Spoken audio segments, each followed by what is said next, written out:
नमस्कार बच्चों, मैं Sudha Gupta from Raghu international school. आज हम लेकर आए हैं व्याकरण में रस। आज हम रस के बारे में जानेंगे और रस के बारे में पढ़ेंगे कि रस होता क्या है। तो आज का जो हमारा भाग 1 है वह है रस। जैसे रस से क्या तात्पर्य होता है, जैसे कि हमने पहले की क्लासों में भी पढ़ा है, रस क्या होता है।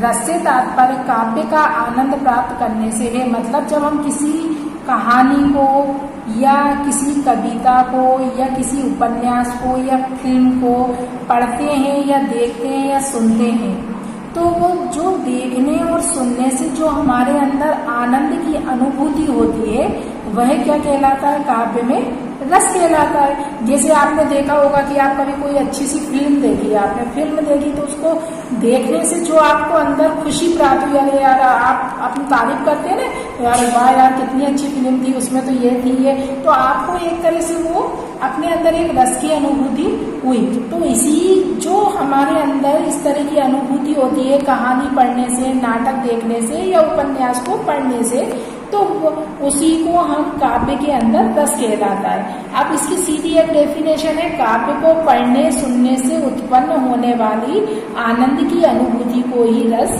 कहा जाता है। अब इसमें जो इसके अंदर जो रस के अंदर जो अंग बताए हैं, एक से रस, छंद और अलंकार काव्य के अंग हैं। किसके अंग है ये सारी चीजें काव्य मतलब जो हमारी कविता रहती है, कविता के कौन कौन से अंग माने गए हैं, रस, छंद, अलंकार। इनके बिना क्या रहती है, कविता अधूरी होती है।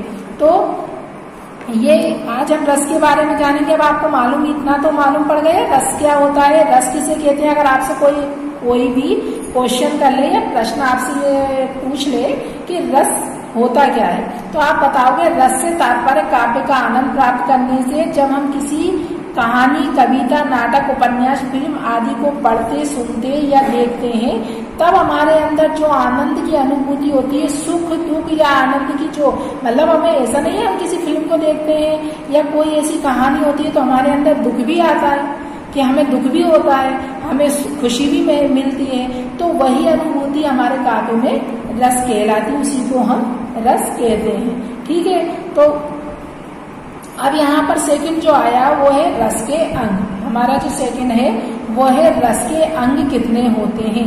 रस के अंग या अवयव, अगर आपसे क्वेश्चन आ जाए कि रस के अंग कितने होते हैं या अवयव कितने होते हैं, तो आप बताओगे रस के 4 अवयव या 4 अंग होते हैं। कितने अंग होते हैं रस के? 4। कौन कौन से होते हैं? एक स्थायी भाव, सेकंड विभाव, तीसरा अनुभाव और चौथा होता है संचारी या व्यभिचारी भाव। इन चारों के संयोग से ही रस की निष्पत्ति होती है। कि इनके संयोग से रस की निष्पत्ति होती है, मतलब जो हमारे हृदय में उत्पन्न होता है वो इन चारों के, जैसे स्थायी भाव भी जरूरी है, विभाव भी, अनुभाव भी, संचारी या व्यभिचारी भाव भी, ये सारे जब हमारे हृदय में उत्पन्न होंगे तब हमारे अंदर रस की अनुभूति होगी। अब रस के अंग, अब रस के कितने अंग होते हैं, अभी मैंने आपको बताए थे कितने अंग होते हैं। रस के 4 अंग होते हैं, स्थायी भाव, विभाव, अनुभाव, संचारी या व्यभिचारी भाव। तो ये चारों जो अंग हैं इनके भी क्या होते हैं, अंग होते हैं। लेकिन इसमें स्थायी भाव तो अपने हृदय में ही हमारे विद्यमान रहता है, और विभाव के जो है, जो विभाव रहता है उसका है आलम्बन, उद्दीपन, आश्रय और विषय। कौन कौन से हैं? आलम्बन, उद्दीपन, आश्रय, विषय। ऐसे ही अनुभाव के भी 4 हैं, सात्विक, कायिक, वाचिक, आहार्य। और संचारी या व्यभिचारी भाव ये अपने आप में ही पूर्ण होते हैं। अब हमारा सबसे फर्स्ट जो अंग है रस का वह है स्थायी भाव। कौन सा है हमारा? स्थायी भाव। अब स्थायी भाव क्या होता है इसके बारे में हम जानेंगे। वैसे तो हमने ये पहले क्लास में पढ़ चुके हैं, लेकिन इसके बारे में और आज हम जानेंगे स्थायी भाव होता क्या है। प्रत्येक मनुष्य के जितने प्रेम, दुख, क्रोध, आश्चर्य, उत्साह आदि भाव स्थायी रूप से विद्यमान रहते हैं।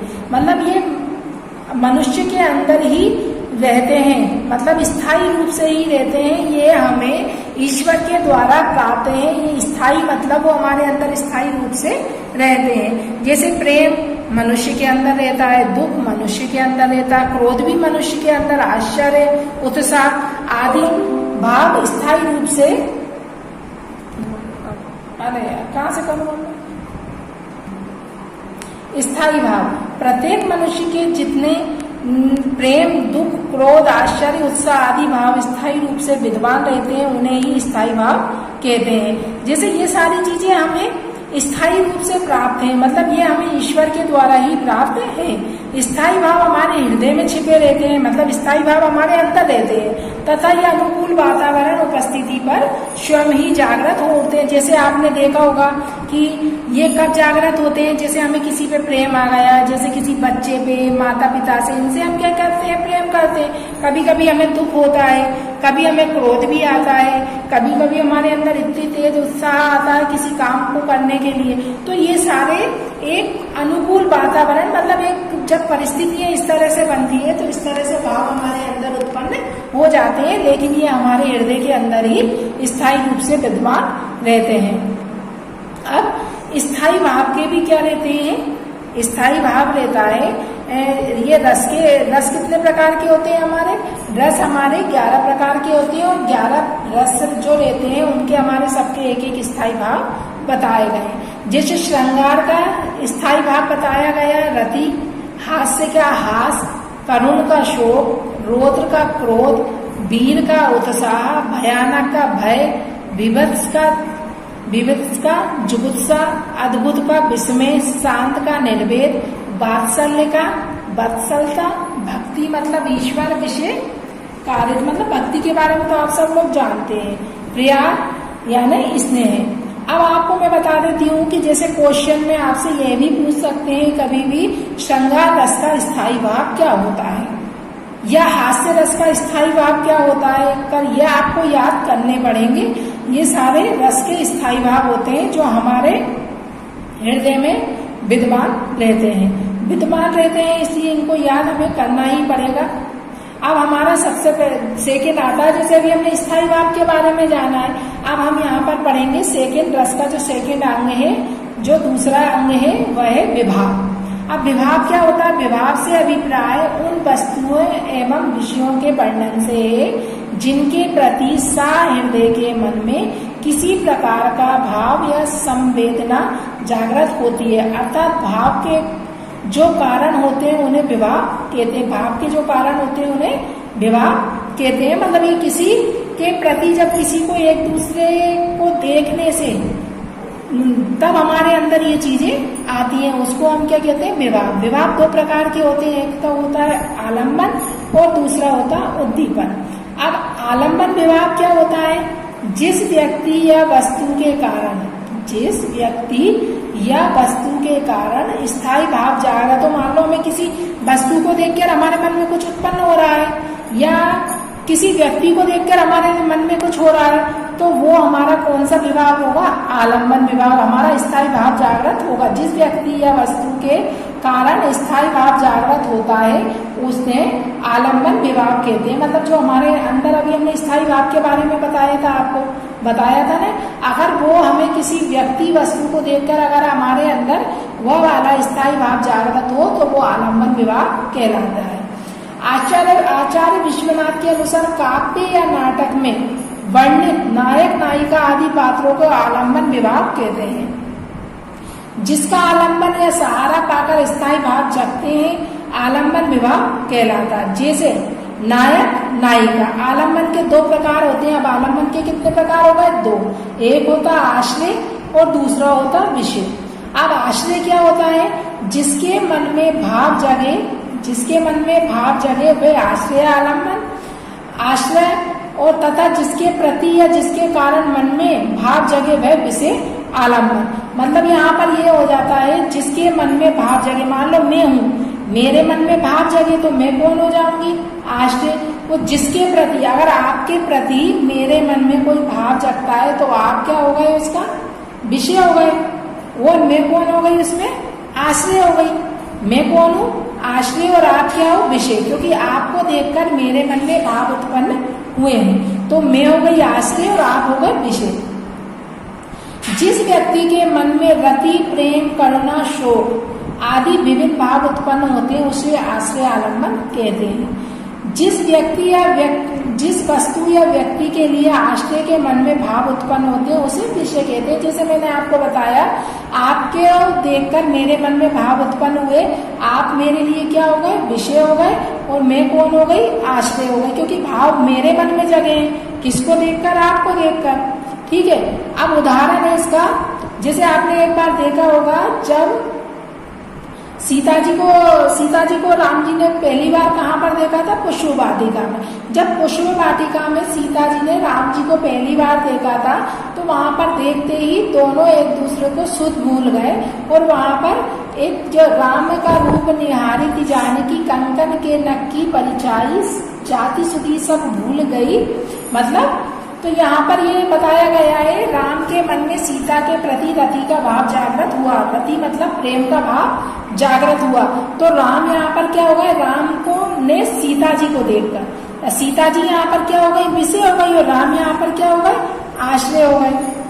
अब उद्दीपन, अब ये तो हमने यहाँ पर पढ़ लिया स्थायी भाव, विभाव। अब आता है हमारा विभाव का ही उद्दीपन। अभी हम आलम्बन को पढ़ रहे थे, अब इसका सेकंड आता उद्दीपन विभाव। आश्रय के मन में उत्पन्न हुए स्थायी भाव को और तीव्र करने वाले विषय की बाहरी चेष्टा और बाह्य वातावरण को उद्दीपन विभाव कहते हैं। अब यहाँ पर देखिए, आप अभी तक हमने पढ़ा आश्रय के मन में उत्पन्न हुए, मतलब आश्रय कौन था, अभी मैं थी ने, आपको देखकर मेरे मन में जो भाव उत्पन्न हुए, तो मेरे मन में जो भाव कैसे उत्पन्न हुए, वहाँ आप लोगों की जो चेष्टाओं को देखकर और जो बाहरी वातावरण रहता है उसको देखकर। जिस तरह आपने देखा होगा कि सीता जी और राम जी जब पुष्प वाटिका में मिले तो वहाँ का जो वातावरण था वो कैसा था, बहुत ही सुंदर वातावरण था। और जो मतलब जिस तरह से वहाँ पर जो सीता जी आई थी बहुत सुंदर, मतलब पूरे श्रृंगार किए हुई थी। तो उन चेष्टाओं के कारण भी आश्रय के मन में जो भाव, जो स्थायी भाव उत्पन्न हुए हैं तो उसको उद्दीपन विभाव कहते हैं। अब इसका है अनुभाव। अभी तक हमने स्थायी भाव पढ़ा, विभाव पढ़ा। अब रस का जो थर्ड वाला है वो है अनुभाव। अनु का अर्थ है पीछे अर्थात बाद में, मतलब स्थायी भाव के उत्पन्न। स्थायी भाव आप जानते हो जो हमारे हृदय में पहले से ही विद्वान है। तो जो विद्वान है हमारे पास, स्थायी भाव के उत्पन्न होने पर उसके बाद जो भाव उत्पन्न होते हैं, मतलब स्थायी भाव आ गया लेकिन उसके बाद जो भाव उत्पन्न होते हैं उन्हें अनुभाव कहते हैं। जैसे मनोगत, मन में उत्पन्न भाव को व्यक्त करने वाली शारीरिक प्रक्रिया अनुभव कहलाती है। जैसे ये 8 प्रकार से होती है, स्तंभ, स्वेग, रोमांच, भंग, कंप, विवरणता, अश्रु, पैर। जैसे आप इनको देखकर पहचान जाओगे। जैसे मान लो स्थायी भाव हमारे अंदर प्रेम का आया तो हमारे अंदर क्या आएगी, एक तरह से खुशी आएगी। अगर हमने कोई ऐसी चीज देख ली जाते से ही हमने एकदम जाते ही किसी बंद कमरे में चले गए और वहां हमने कोई भूत देख लिया तो एकदम हम डर जाएंगे, तो ये हम वहां खड़े के खड़े रह जाएंगे। इसी तरह स्तंभ, मतलब किसी भी चीज को अगर हम कोई खबर सुन लेते हैं तो हम वहीं की वहीं खड़े रह जाते हैं। तो ये सारी चीज हमारे स्थायी भाव हमारे मन में उत्पन्न होगा, इसके बाद ये सारी चीजें उसके बाद आएंगी। इसी तरह होता है हमारा संचारी भाव। अब संचारी भाव क्या है हमारा? संचारी भाव होता है हृदय मन में संचरण आने जाने वाले भाव। मतलब जैसे अभी तक तो स्थायी भाव था हमारे अंदर, अब संचारी भाव होता है ये भाव हमारे अंदर आते जाते रहते हैं। हृदय मन में संचरण आने जाने वाले भावों को ही संचारी भाव कहा जाता है। ये भाव स्थायी भाव के साथ उत्पन्न होकर, मतलब जो स्थायी भाव रहता है उसके साथ थोड़े समय के लिए उत्पन्न होते हैं और ये अपने आप ही नष्ट हो जाते हैं, अपने आप ही समाप्त हो जाते हैं। मतलब ये आते हैं और चले जाते हैं, ये स्थायी रूप से हमारे हृदय के अंदर विद्यमान नहीं रहते, ये हमारे हृदय के अंदर स्थायी रूप से नहीं रहते हैं। तो संचारी भाव की यहाँ पर संख्या 33 बताइए। ये बहुत इंपॉर्टेंट क्वेश्चन है आपके लिए। संचारी भाव की संख्या कितनी होती है? तो आपका ये हमेशा है, संचारी भाव की संख्या 33 होती है। कितनी होती है संचारी भावों की संख्या? 33 होती है, जो यहाँ पर लिखे हुए हैं। अब हमारे रस मुख्यतः 11 प्रकार के होते हैं। कितने प्रकार के होते हैं? 11 प्रकार के। श्रृंगार रस, हास्य रस, करुण रस, वीर रस, अद्भुत रस, भयानक रस, रौद्र रस, विवत्स रस, शांत रस, वात्सल्य रस और भक्ति रस। ठीक है, तो आज हमने यहाँ पर फर्स्ट वीडियो लेकर आए हैं हम रस की। तो यहीं पर हमारी ये वीडियो समाप्त होती है। जय हिंद, जय भारत।